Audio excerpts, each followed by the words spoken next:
Today what I wanted to do is to move west from where we were last week, China, and move into Central Asia. And I've titled the talk, Introducing Central Asia, the Stands. The Brits refer to these countries as the Stands, for reasons which will become apparent or are apparent. We refer to them as Central Asia. And so I'm going to talk about, first of all, what is Central Asia, what are some of today's political considerations, what are some of the shared cultural attributes that we see in this area, and then focus some attention on some of the major architectural features that we see in this part of the world. To point out, answer that first question, what is Central Asia? These are former Soviet republics, and they are now 5 independent countries. Uzbekistan, Kazakhstan, Kyrgyzstan, Turkmenistan, Tajikistan. Now there are 2 other stands that most people don't include in Central Asia, and that's Afghanistan and Pakistan. And we'll see where these are located in a minute. So here's where we are in space. The Black Sea, the Caspian Sea, China over here. And what we're talking about is this area right in here, bordering Iran, Afghanistan, and then up here, Russia. To orient us a little more closely, here is China. Remember we were talking about Kashgar last week, it's right about in here. Tajikistan here, Uzbekistan, Turkmenistan, Kazakhstan, Kyrgyzstan. To give you a little background, in 2014 I did a tour with a travel agency in Tashkent of 4 of the stands. I have not been to Tajikistan, but I've been to the other 4. And interestingly, Tashkent is kind of the center, if you will, the major metropolitan area of Central Asia, and has the best airline service. It's also about halfway around the world from here. So you can either get here flying from east to west or west to east. So on this trip, I flew from here to Toronto to Istanbul, Istanbul to Tashkent, and then came back. The second time I went, I flew from Seattle to Seoul, Korea, and to Tashkent. So to orient you a little bit, the trip I was on was supposed to be a group tour. It was arranged by a Uzbek tour company called Roxana. They did a really great job. But one of the things that didn't happen is it wasn't a group. There were 2 of us. And luckily the travel arrangements and everything worked relatively well. And crossing the borders is another story, and I'll talk a little bit about that. But my travel companion was a British woman. She was a prison guard. She was a smoker, and she was bipolar. And so we spent 4 weeks together. I think it was about 4, it was a long time. It wasn't 4 weeks, it was 2.5 weeks, I guess. And she was okay except when she got off her meds. And there was a period for 2 days she didn't speak to me. Well, you're traveling with one other person, the guide and the driver. It's a little disconcerting to have your travel partner not be somebody that will talk to you. And I didn't know what I'd done to offend her, since I do manage to offend people now and then. But it turned out that she was just off her meds. So on that trip, what I'm going to talk about, or focus today, in 2014, I flew into Tashkent, spent some time in Tashkent, went up here to a town called Nukus, and we'll talk about that when next week when I talk about, begin talking about Uzbekistan. Back to Tashkent, then down to Samarkand, Bukhara, across the border right about here, into Turkmenistan, then by road to Mary, flew to Ashgabat, spent some time in Ashgabat, up here to Daghuz, up here in this area, overland back down here to Khiva, flew back to Tashkent, into the Fergana Valley, crossed into Kyrgyzstan, to Bishkek, and then up to Almaty here, and then back to Tashkent. So I did basically a big loop, crossing the border into Uzbekistan 3 times, so I've been there actually 4 times. One of the problems I had was that the Uzbek embassy in Washington did not issue me a multiple entrance visa. My application was for a multiple entrance. The visa agency that I dealt with realized the mistake. I had a single entry visa. They sent the passport back to the embassy. They corrected it by hand, and people in the border didn't like the fact that, even though it was written in Uzbek, what had happened, every time I crossed the border, I got hassled because I had a single entry visa and I'd already been there once or twice or 3 times. No, yeah, that's enough of that. So let's look a little bit at the individual countries. And it's an interesting way to introduce them by looking at their flags. So this is the flag of Uzbekistan. The green is, the colors are not coming through very well in this.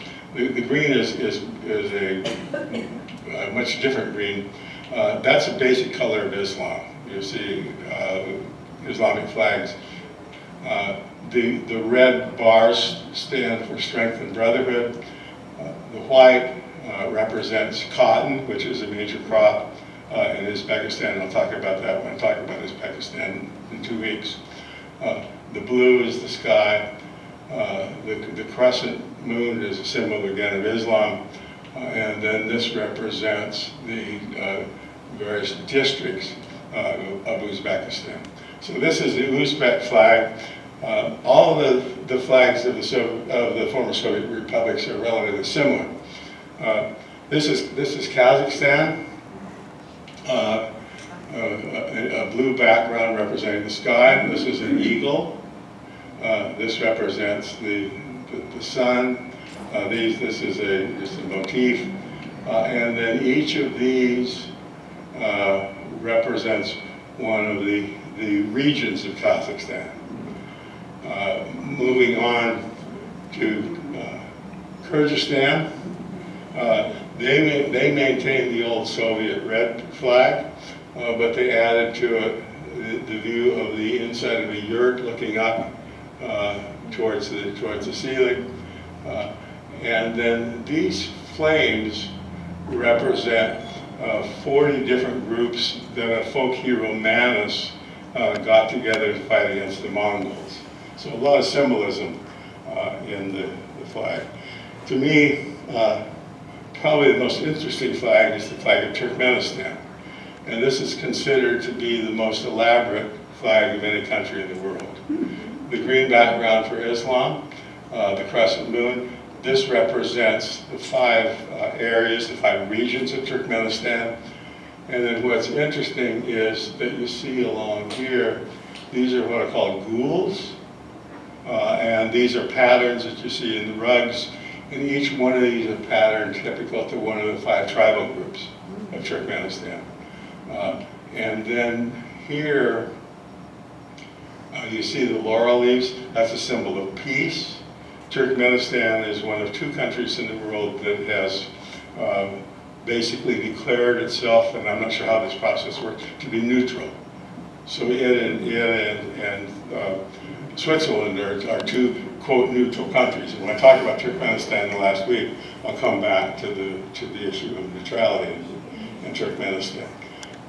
And then finally, the flag of Tajikistan, red for valor, white for snow and or the cotton, and the green of Islam, and I can't remember what those stand for. But anyhow, all of the flags, when they left the Soviet Union, there was a lot of discussion about how they should conceptualize the flags, what they should represent, and this is just one interpretation of what they are. So what are some of the political considerations? Well, all of these places were historical crossroads. For the Silk Road, for the largest part, Kazakhstan is kind of peripheral to that. But they were places where peoples, merchants, travelers came together from both east and west. And so that all of these had some degree of intermixture, of mingling of cultures right here in the heart of Asia. In addition to the Silk Road,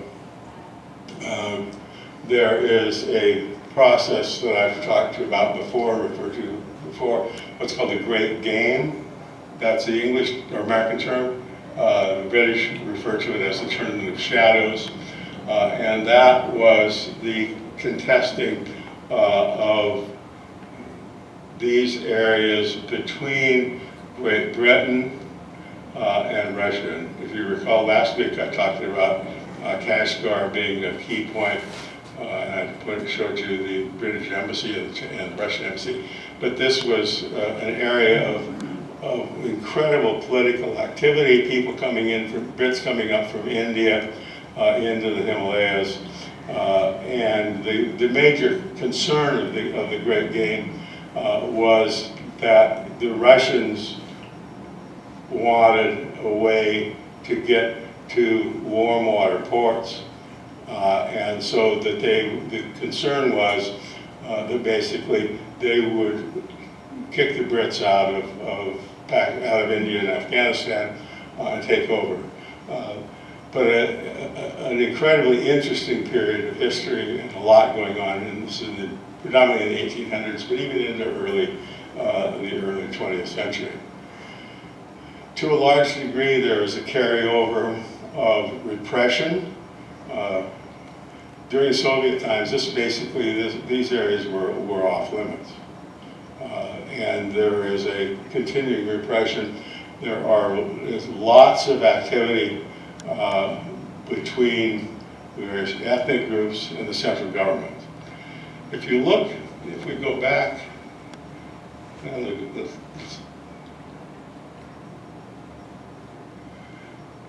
You see that the borders are really weird.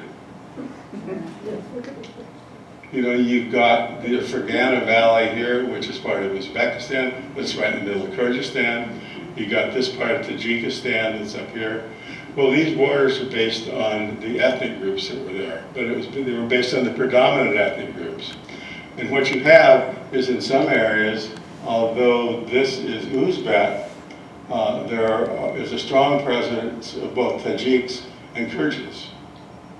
And so there's ethnic conflicts. This has particularly been the case in the Fergana Valley. I should also point out that the names, Stan means the land of. And so this is the land of the Kazakhs, this is the land of the Uzbeks, this is the land of the Kyrgyz, land of the Tajiks, and land of the Turkmen. Some of these areas are predominantly Turkish language based, and others are Persian. Turkmenistan is kind of both, but basically predominantly Persian. Tajikistan is Persian, and these areas are all Turkish language family. So Stan means the land of the people, and the people are identified then as I pointed out. From the political point of view,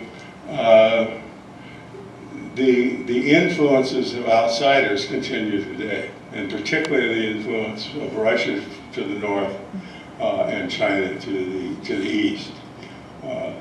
And I'll talk in a minute about what some of the things that China is doing. But since these were previously parts of the Soviet Union, there are large decreasing Russian populations, but relatively large Russian populations in the stands. Most of them have left, a lot of them have left, but there's still a strong Russian influence. And questions about, for example, for Kyrgyzstan, who are they going to support in the Russia-Ukraine war? They tend to be aiming more towards supporting Russia. China is a major economic power. So it's interesting, China is probably more important from an economic point of view Russia is more important from the point of view of historical traditions and ties and language. They're moving away from the use of Cyrillic, and they're moving away the Cyrillic alphabet, and they're moving away from Russian as a second language. In Tashkent, for example, the National Museum, the labels in the museum are being changed. They're taking the Russian off and putting English on. Interesting phenomenon. Very interesting museum I'll talk about when I talk about Tashkent next week, or in 2 weeks. So here's the Silk Road. We've looked at lots of maps of the Silk Road. I'm not sure one's better than another. But as you can see, here's the major north route. Here's Kashgar and the area we're talking about right here. So cross into the Tian Shan Mountains, into what is now Turkmenistan, or what is now Kyrgyzstan or Tajikistan. Remember the Silk Road, the three things that I think that characterize it are camels, merchants, and caravanserais. And the picture of camel caravans is pretty typical. This is in the Gobi. We tend to think of deserts as sand. The deserts of Central Asia, for the most part, are not sand. They're rock. And you can see this is pretty typical. This is the Gobi and a camel caravan. This is a camel caravan of a famous merchant. This is Marco Polo's caravan, or artistic representation of it. And you can see these foreign, funny-looking Europeans here with their camels heading the wrong direction, but they're on their way to Xanadu.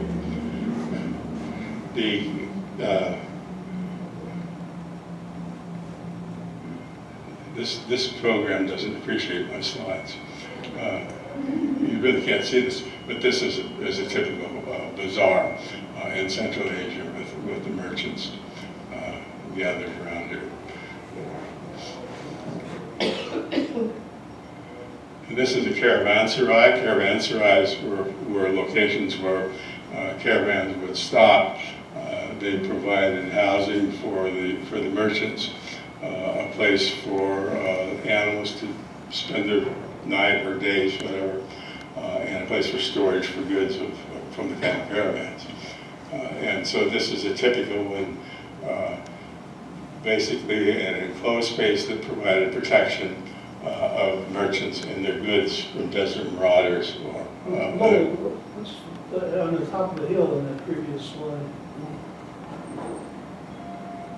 Well, you sure? I don't know what's happened to it. How high is that? I have no idea. This is really, well, I should have quit talking about being weird. It's an old fortress. Yeah, this is in Kazakhstan, if I remember right. This is an interior of a caravanserai. You can see the cells where the merchants would go. This is a mock-up, a model in a museum, but you get an idea. It's an enclosed space that provides protection for travelers. Now, here's what's happening now from a political and economic point of view. This is what's called the Belt and Road Initiative. This is China's new Silk Road, and they are building highways through Kazakhstan, over all the way into the Black Sea. They are building roads down into Pakistan, down here, and they are adding ports along areas of Eastern Africa. We're talking billions and billions of dollars of Chinese investment in ports and overland travel. And the best example, the one that's done now, is a road that's going over this way into Central Asia through Kazakhstan.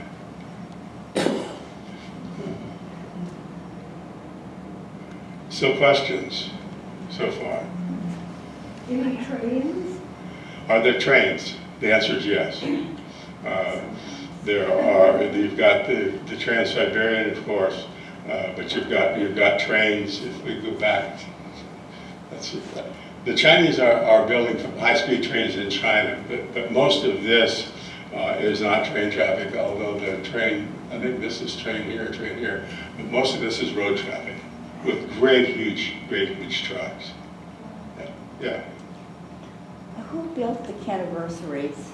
Who built them originally? Who built the caravanserais? They were built either by local governments or by leaders, so that they were supposedly about a day's travel apart. Now clearly there aren't that many of them, but they were built to support trade.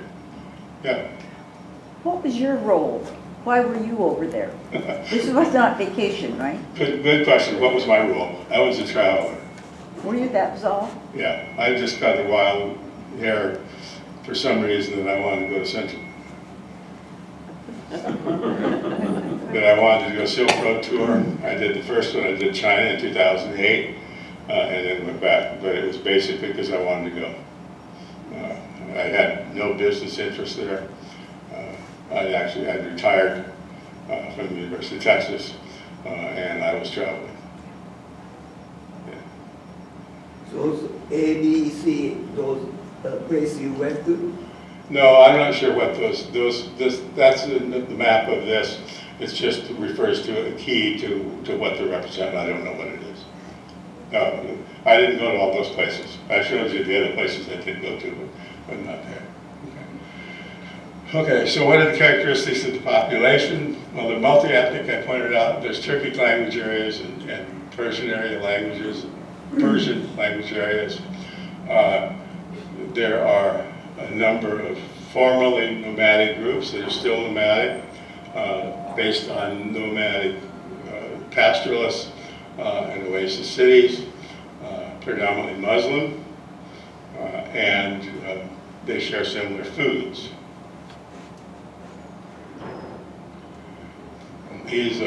This is in Kazakhstan.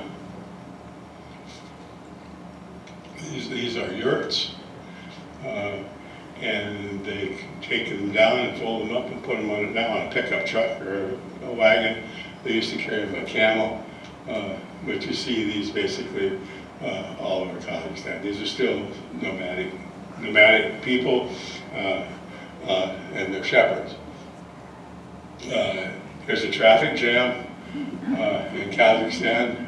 It is not at all unusual to be going down a road somewhere 100 miles from nowhere and come across a shepherd with a flock of sheep, and they have the right of way. Things have changed a little bit. This is herding goats and sheep and goats. You can see here goat. Mostly sheep, Central Asia. They love their horses. Horses are very important in Central Asian culture. We'll talk a bit more about that in a couple of weeks. But the tradition of herders were on horses, but things have changed. So here's the way they do it now. An ATV, and I think this is probably in Kyrgyzstan. Again, just the grasslands of the steppes. I should point out that this area that we're talking about is predominantly steppe, that is flat grasslands, edged around by mountains with major deserts interspersed. So we've got the Gobi Desert, we've got the Taklamakan Desert, we've got the two deserts in Turkmenistan. But this is north of the mountains, and this is the steppe grassland that basically extends from Siberia through to Ukraine. Clearly, there's a whole tier across of steppe grassland. What altitude is it at? It's not sea You know, level. I don't know. Okay. Sorry, I don't know how high mountains are, Yeah. and I don't know what the general altitude is. I'm sorry, I have really no idea. Yes, right. Are there, how do they get their gasoline or petrol or whatever it is they're Who's the key at? Well, first of all, most of these countries are petroleum rich, and they have trucks that take it out, and there are gas stations. Yeah, but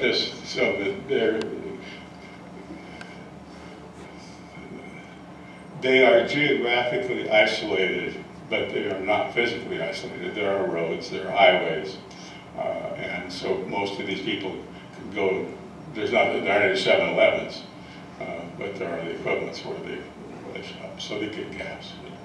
And if you go back and we looked at the yurt, those yurts are transported by truck.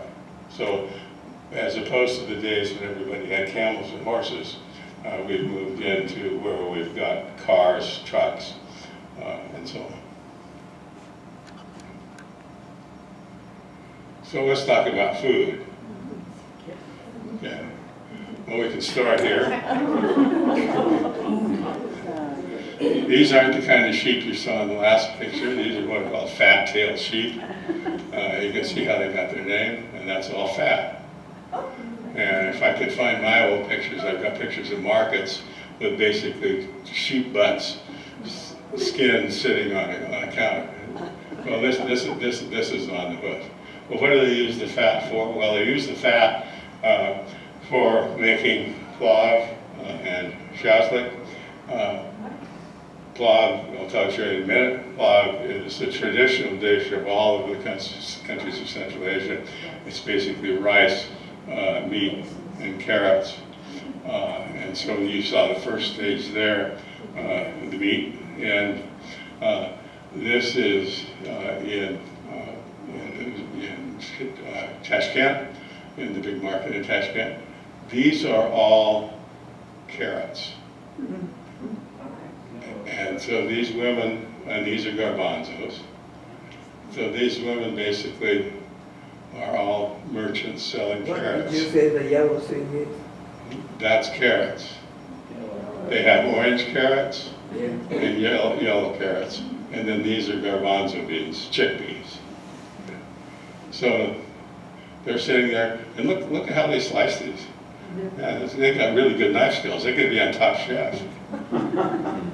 So that's one thing. Here's how they cook it. They cook it in these huge cauldrons. So this has got rice, it's got carrots, and this is probably lamb or mutton.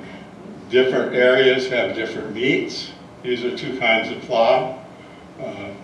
Usually it's accompanied by a side dish of onions and tomatoes, and of course bread. Bread is ubiquitous and important. Here, this is one that's beef. This is Samarkand. In Samarkand, the plav traditionally has beef in it. This is Tashkent, and this is mutton. But it's basically that combination of rice, carrots, and meat, and it's great. I fix plav occasionally. Well, I used to. I don't do anything anymore like that. But anyhow, it's the ubiquitous dish of Central Asia. Another dish that's common is shashlik, or shish kebabs. Here you see a woman. This is probably lamb, and it doesn't show up terribly well. But this is interspersed with pieces of fat from the fat-tailed sheep, and it's very flavorful. It's a little on the chewy side, but again accompanied by onion and tomato, and this shows you how they're cooking it on the burner. This tablecloth is an ikat. I'm going to talk about ikats next week, or in 2 weeks when I talk about moving to Uzbekistan. There's an exhibit at Seattle Art Museum on ikats now, and I think Rebecca's going to come and talk about it, and I think we have a field trip down there, or an expedition. But this is a typical Central Asian fabric, as I'll show you again in just a minute. Bread. If you've ever traveled in a Muslim country, you realize the significance of bread. Bread is sacred. If you drop it on the floor, You have to kiss it. You never throw bread away. It's basically, it's sacred. This is a typical Uzbek breads, but they're similar throughout Central Asia. These large discs, and then it's a heavy, relatively heavy bread, punctured. And I don't think I've included that slide, but Is that raised by yeast or some Yes. other leavening? it's yeast bread. Okay. And they have a die with pins in it that they use to poke the center. And I don't think I included that slide. It Oh, yes, looks sir. bowlish. Does that mean they put something in the center of it? No, they just tear it apart. That's just the stuff. The question is whether it looks like, if it's, is it a soup bowl? The answer is no, they don't put anything in it, they just tear it apart. Is that wheat flour? It's wheat flour, yeah. So if you're gluten-free, sorry, you can't eat Uzbek bread. Samosas. This is one of your basic street foods. These are sesame seeds, black and yellow sesame seed. These are deep fried, and basically you have it walk down the street, there'll be a window with somebody selling samosas. They can be either meat-filled or vegetable-filled. More traditionally, they will be mutton. And you find these throughout Central Asia, different shapes perhaps. The other thing that you find are dumplings. And these are called manti. They are cooked, boiled in water. And again, the kind of thing, I could show you these and tell you that they were pierogies from Poland or from Ukraine. Basically, you find these not only in Central Asia, but all the way through into Eastern Europe. Great dumplings. You see some bread here. Some of the best dumplings I had were in Bishkek, and they called them pumpkin. Well, pumpkin is the British term for squash. I'm not sure what exactly they were, but they were really good. Yeah. Are there restaurants in Seattle where they serve these particular foods? Are there restaurants in Seattle where they serve these foods? Probably, but I don't know of any. I would not be surprised. There should be a Uzbek restaurant here. And the reason there should be one is that for, I don't know how long, pre-breakup of the Soviet Union, Seattle and Tashkent were sister cities.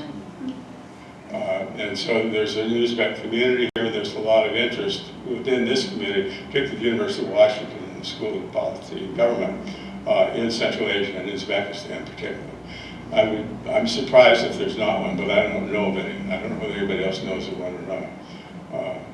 There's certainly dumpling houses. You could pretend that they're mad. And there is a place that sells pierogi. There's a Polish restaurant where you can get pierogi. I don't know. Yeah. There's a pierogi, I thought it was Russian, at the Seattle Cancer Center. Yeah, there's also one downtown too. One was on 2nd or 3rd, and they keep getting their windows broken out, and they closed. I think they've reopened. But I don't know of any place that you can get plow or mafi. You can get pierogi, which is basically the same thing. So that's food.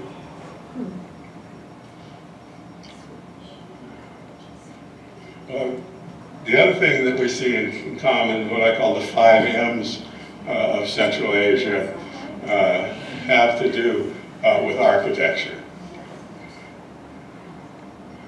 And the 5 M's are markets, mosques, minarets, madrasas, and mausoleums. Markets are pretty self-explanatory, and I'll show you some examples. Mosques are places of worship. Minarets are towers that go along with mosques, where traditionally the call to prayer would be, there's somebody climb up to the top and you should make the call to prayer. Madrasas are Islamic schools, and then mausoleums are mausoleums.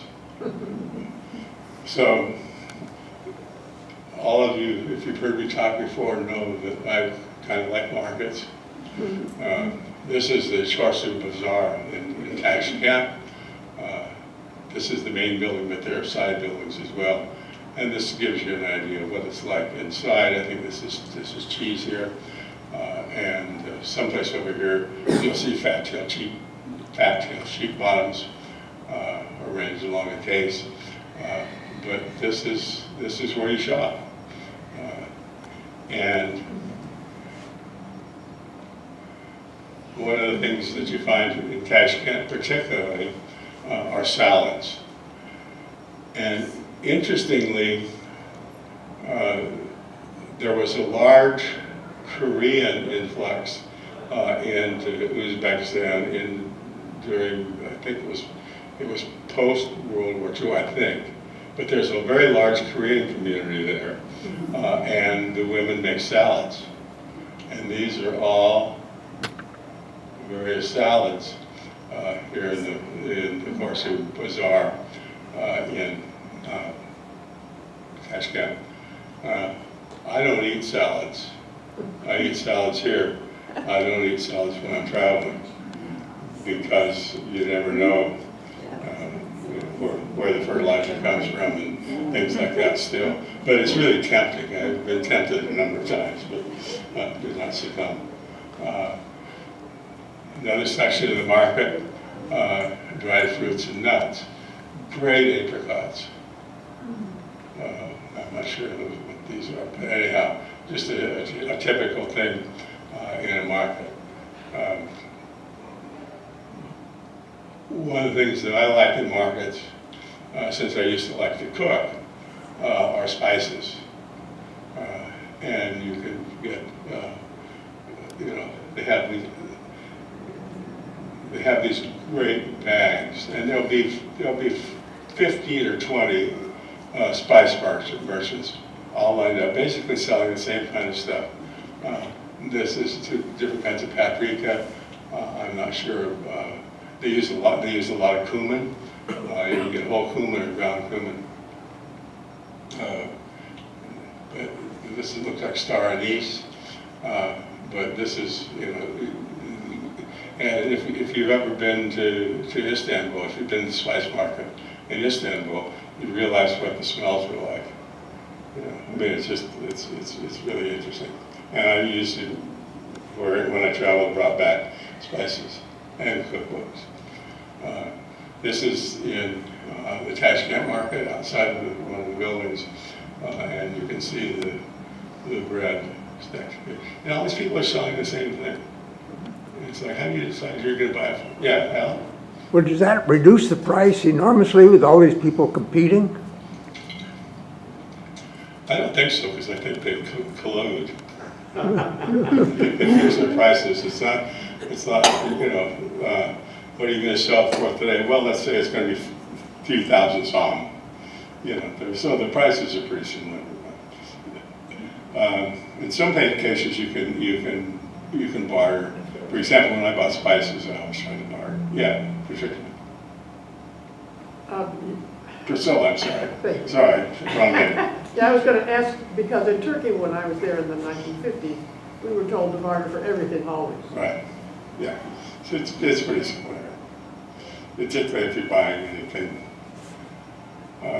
big, like carpets, anything like that. It's the idea of fixed prices. I mean, if you go into a kiosk, you want a bottle of water, but they're not going to negotiate with you on the price of a bottle of water. But if you're in a market like this, I don't think they'll negotiate much on bread, but they will on spices. Because first of all, if they see me, they're going to think, I'm not from here. So maybe I'll charge them a little more. So that's bread. Ceramics. When I talk, in 2 weeks I'm actually move into talking in Uzbekistan and talking about some of the ceramic factories there. But these are all hand-painted ceramic bowls, and you find they're literally by the thousands. And this is in Bukhara, market scene in Bukhara. This is an interesting textile. These are Shizani. And this is traditionally would be one type of fabric sewn over another. It's very similar to a mola. If you're familiar with molas from Sandbox Kuna in Pakistan, or Panama, sorry, not part of the world, Panama. These are Shizanis. There you go. The Lord giveth and the Lord taketh away. So these are quilts. These are bed size. So these are really big. They make great wall hangings or bedspreads.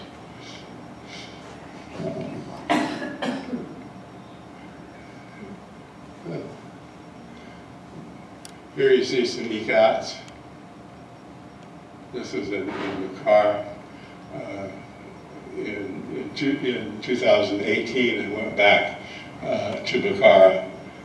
They had a Silk and Spices Festival, and there were literally dozens of people selling hundreds of ikats. I've got one upstairs, a small one upstairs, but it's a very interesting weaving technique, and when I move into Uzbekistan, I'll talk more about the weaving and show you a factory.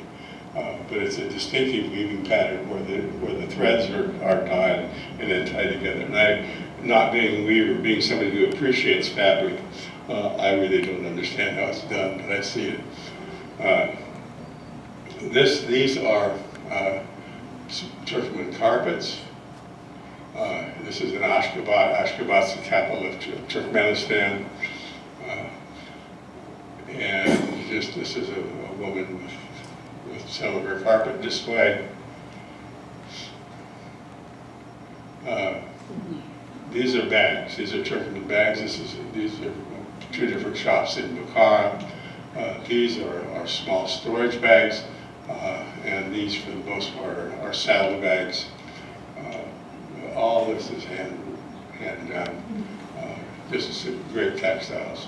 And if anybody wants a bag like this, I can give you a really good deal on one. I've got two upstairs. Actually, mine are Persian, not Turkmen. And this is in Bukhara. This is in what's called a trading dome, and I'm going to talk about Bukhara in a couple of sessions. This is a trading dome. This is where two major roads come together.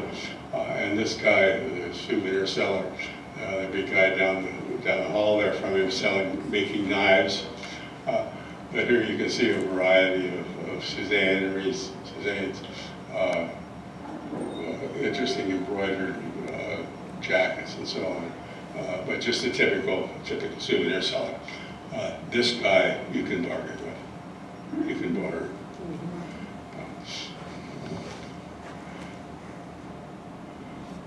So markets, mosques. This is the Babi Kanam Mosque in Samarkand. This is one that Chairman Timur the Great built for his wife. This is the Kalan Mosque in Bukhara. Both of these pretty characteristic, what's called Timurid type of architecture. This is all tile work on the dome. This has two domes, and it's magnificent. This is an interior. This is Babi Kanam. Another interior. The color, the intensity of it, the gold and the blue, it's just incredible. I mean, these slides do absolutely nothing to show you how marvelous it is. It's just really incredible. And those are old mosques. These are two new mosques. This is a mosque that was recently built in Kazakhstan, in the capital, in Astana. Astana, they moved the capital of Kazakhstan to Astana, which is basically around the middle of nowhere and nowhere. But this is now the largest mosque in Central Asia. This is the Turkmenbashi Ruhe Mosque in Ashgabat, Turkmenistan. When I talk about Turkmenistan, I'll talk about Turkmenbashi, the first president of Turkmenistan after it became independent. And he had a somewhat inflated ego. And so he built this big mosque. The interiors of these are a little different than what we saw before, but they're still striking. This is in Astana. This is the Turkmenbashi Mosque in Ashgabat. These both will hold upwards of 10,000 people.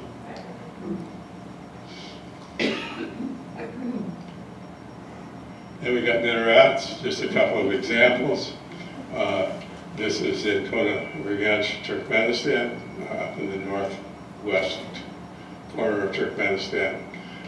This is basically one of the few things that survived after the Mongols came in and wiped it out. This is from Tagore. This is the Kalon minaret in Bukhara, really the symbol of Bukhara. And when I talk about Bukhara, I'll talk about the importance of this minaret in history, in some of the activities of the Great Game. To anticipate that, traditionally they would put people in bags and throw them off the top as a way of getting rid of less desirable citizens. It's called the Death Minute or Death Tower. Madrasas, again, Islamic schools. Just a couple of examples of madrasas. These are both in Samarkand, in the Rajasthan. When I talk about Samarkand, you'll see the Rajasthan in its glory. These are basically opposite each other in the Rajasthan. This is particularly interesting because of the figures up here. But these, here's people, so you get an idea how big they are. And both of these here, you can see people here. So that's really big. How's that for a quantitative statement? They're really big. Madrasas were residential schools. Here's the interior of a madrasa. These would be cells. This is an example of a reconstructed cell. So a student would live in one of these little areas. They usually have this doesn't show, but they'll have a brazier to provide heat and charcoal. And then we got mausoleums. This is the fifth of my M's. This is Shah Zinda in Samarkand. And this is a series, some of the best Islamic architecture in the world is in this mausoleum. So it's a series of mausolea. This is Timur's mausoleum, also in Samarkand. He's buried someplace over there.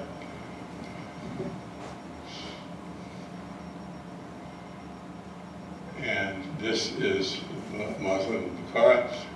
Some of you have seen this before. This is all brickwork. There are patterns. This is the interior. This has an interesting story. It was when Genghis Khan came in, it had been buried by sand, so it wasn't destroyed. So it remains there. This is the interior. Again, you can see the plastic carvings here and the dome, but rather plain. We can contrast that with this one. This is in Kiva. This is the Pavlon Muhammad mausoleum. Here's the mausoleum. Here is the crypt and the tomb here. But look at this. Look at that tower. It's just, it's mind-boggling.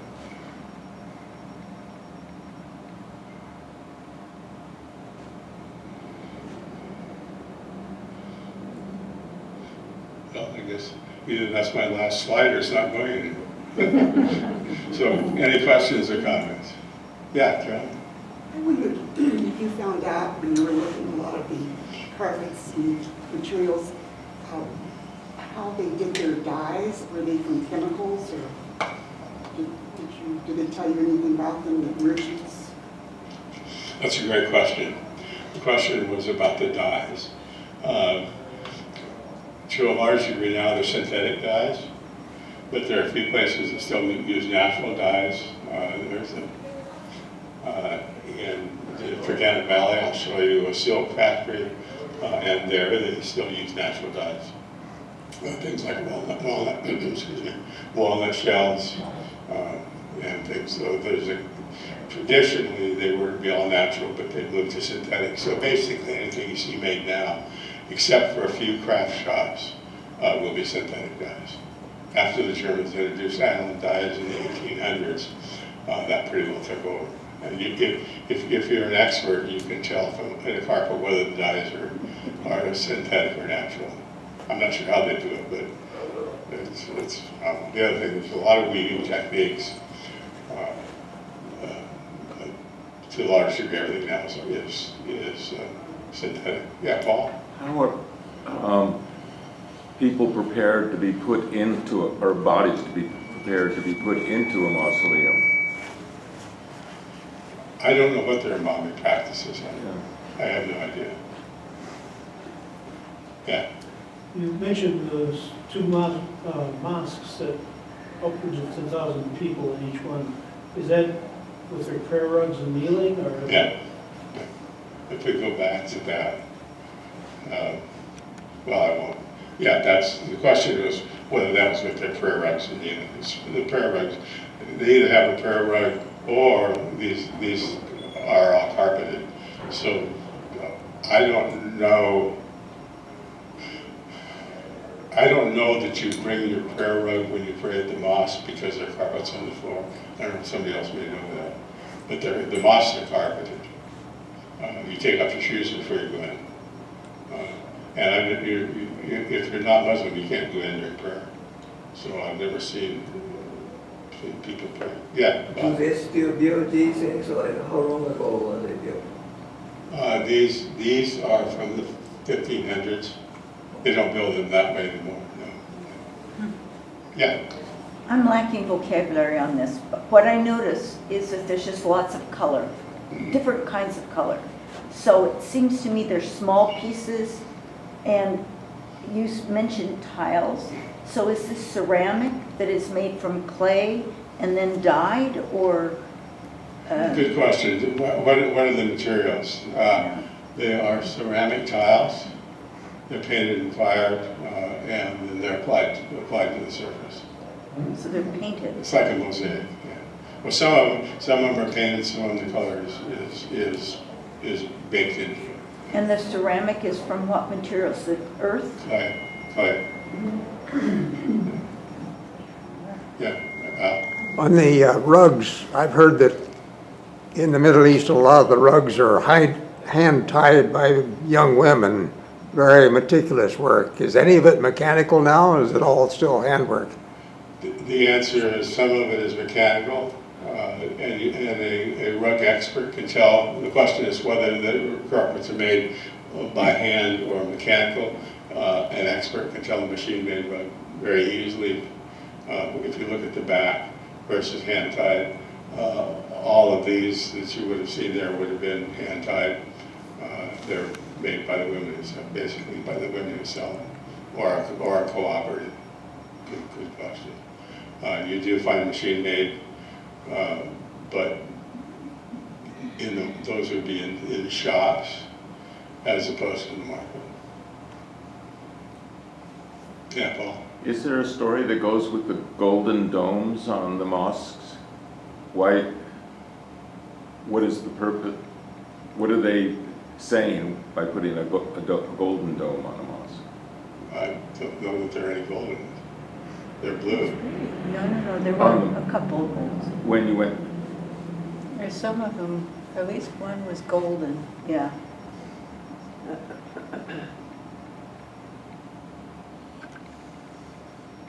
there. There we go. Oh, okay. Those are new ones. Yeah, I really don't know. There's a lot of things I don't know, and I'm willing to admit it now.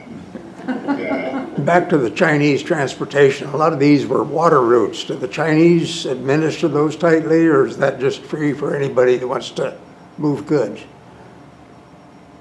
the water routes are all in eastern and southern China. There's no water routes in this part of the world.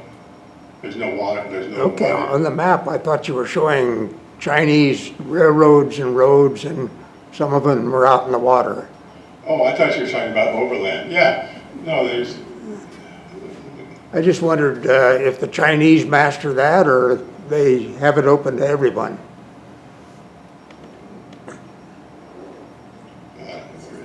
yeah, they're setting up transfer, they're setting up port facilities predominantly for their use, but anybody can use them. Yeah.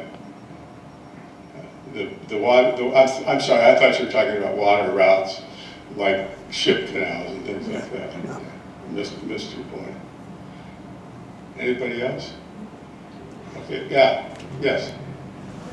What span of years did you travel and when? Okay, the trip that I did China in 2005, which I talked about last week. I did this trip that I'm basically talking about, the 4 stands in 2014, and then I went back to Uzbekistan in 2018. So that's the time span. It's all post-Soviet. And Uzbekistan changed remarkably from the time I was there first, the time I was there, the second time I was there. Turkmenistan, I was going to talk about some of the politics of Turkmenistan. Basically, it's virtually impossible now for Americans to get visas to Turkmenistan. It was hard when I went, but I was able to get one at the border of Turkmenistan because I had a Turkmen guide. I had to have a guide. She got my visa for me, but now Turkmenistan is basically closed. They've had no COVID, interestingly. You can believe that or not, as the case may be. But so those are the years. But it was really dramatic, the change in Uzbekistan. I went back to Tashkent, I went to Bukhara, I went to Kyiv, and I went back to Nukus up in the north, in the northwest. And the changes in that, basically from 2014 to 2018, were really dramatic. When Example. you say changed, it means what people have changed, what they were changed? Or No, sorry, what had changed with the politics? It was Oh. easier to get in. I could get a Oh. visa, I could get an Uzbek visa online. I didn't have to send my passport off to the passport agency to help me get the passport. They had switched from Russian labels in the museums to English labels in the museums. They had taken, basically moved from almost anything Cyrillic to only Latin alphabet. That was important, yeah. When I think of change, having lived here for 70 years, it's in buildings and the kind of buildings that are going up. Did you notice any of that? Yeah, because most of the architecture is a combination of, I've focused on the Islamic architecture, but most of the architecture is Soviet. It's old, it's basically old Soviet bloc, which is really not very attractive. Yeah. But I'll talk more about that. I'll talk about that specifically when I talk about Tashkent, contrasting some of the old with the new architecture. And there's a lot of, and once you get into Turkmenistan, in Ashgabat, the capital, it's all modern architecture. You know, there's probably more marble facades to buildings in Ashgabat than there's anything else in the world. It's all white marble.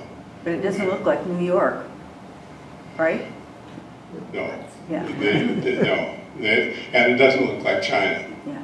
You don't find the same kind of building that you see you see all these massive high rises and stuff like that in Shanghai. You don't see any of that in Central Asia.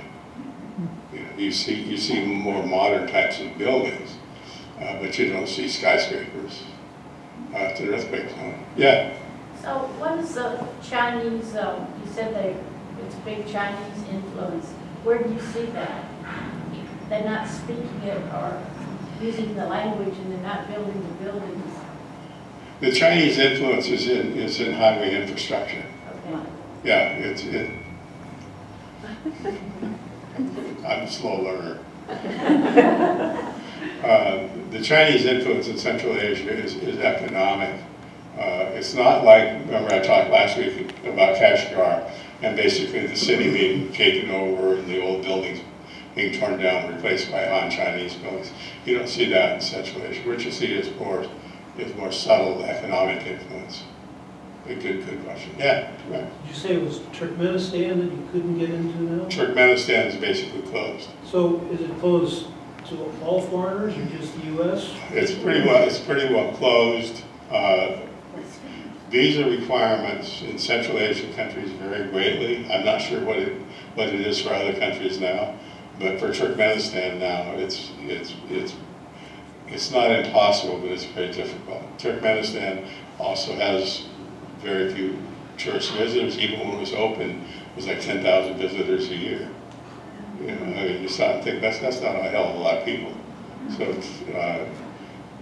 Uzbekistan has become more open. It's easy. They're encouraging travel. Turkmenistan's gone the opposite direction. But for everybody, not just U.S.